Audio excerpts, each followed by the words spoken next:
This is Nathan Pierce's sculpture, Gestura.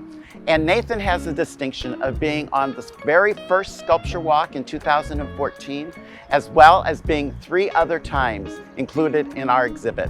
He and his brother Ben are the most exhibited family of sculptors that we've ever had, being on sculpture walk 7 times. This is a great example of minimalist sculpture. We have stainless steel and we have acrylic.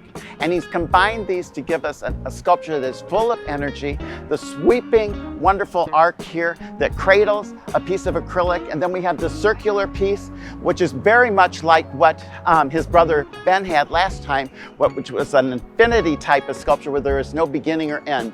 And then he's changed up the texture by adding this screen to it.